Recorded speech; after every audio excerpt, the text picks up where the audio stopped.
આજે આપણે ચોમાસાની સિઝનમાં ખવાય તેવા ગોટા બનાવીશું, જે સાદી અને સરળ રીતે અને ઓછી વસ્તુમાં બનાવીશું. સૌથી પહેલાં મેં જે મિક્સ પેકેટમાં આવે તે ચણાનો લોટ લીધો. એમાં થોડું તેલનું મોણ નાખી અને તેને હલાવી અને મિક્સ કરીશું. તેમાં જરૂર પ્રમાણે થોડા મરચાં નાખીશું. મરચાં નાખવાથી ભજીયા જે આપણે ગોટા બનાવીએ છીએ તે બહુ જ સરસ લાગે છે અને વરસાદની સિઝનમાં ખાવાની પણ બહુ મજા આવે છે.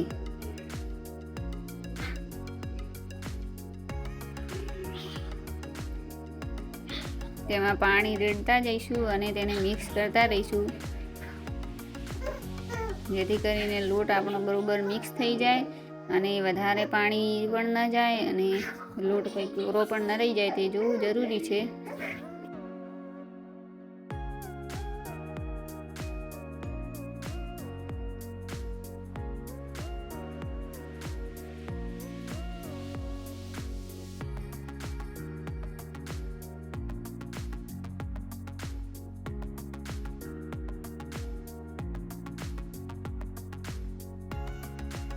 લોટને બરાબર હલાવીને મિક્સ કરતા રહીશું.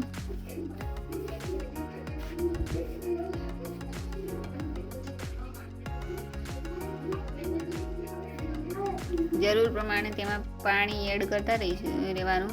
લોટ આપણે એકદમ પતળો પણ નથી કરવાનો કે વધારે પડતો જાડો પણ નથી રાખવાનો. સરસ મજાનો તમે જોઈ શકો છો કે લોટ આપણો તૈયાર થઈ જવા આવ્યો છે.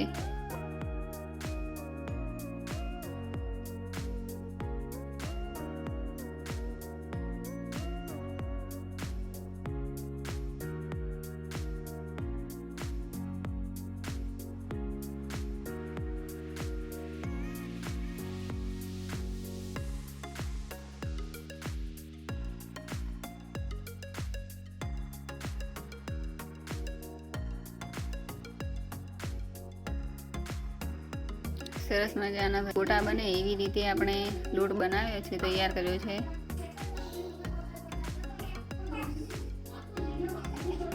થોડો ઈનો લઈશું અને તેને પણ આપણે પાણીથી ફોડી લઈશું અને પછી તેમાં એડ કરી નાખીશું.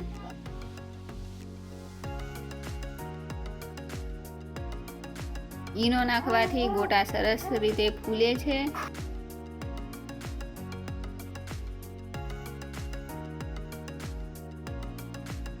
લોટ પણ બરોબર શેકાઈ જાય છે. સરસ મજાના ફૂલી અને ગોલ્ડન કલરના ગોટા તૈયાર થાય છે.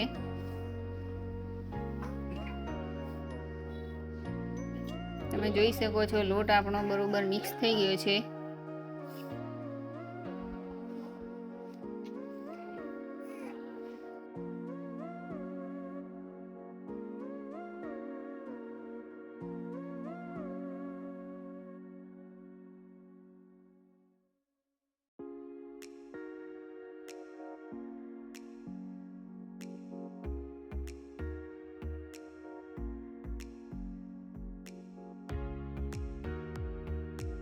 તેલ ગરમ થઈ ગયું છે એટલે ગોટા આપણા બનાવી દઈશું. મેં લોટ થોડો પતળો રાખેલો છે જેથી તે સરસ રીતે ગોટા બને છે.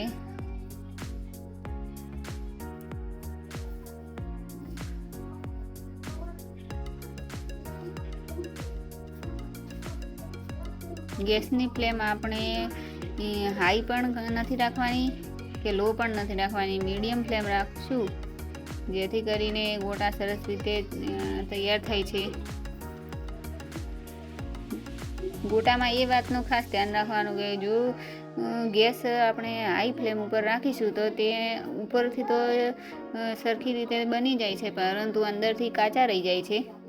એટલે મીડિયમ ફ્લેમ રાખીશું જેથી બરાબર સરસ રીતે આપણા ગોટા તૈયાર થઈ જશે.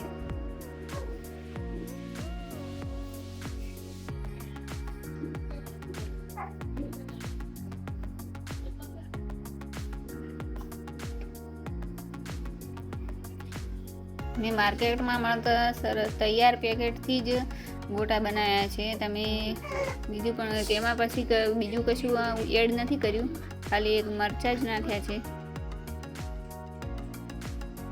બધા મસાલા તૈયાર પેકેટમાં નાખેલા આવે છે.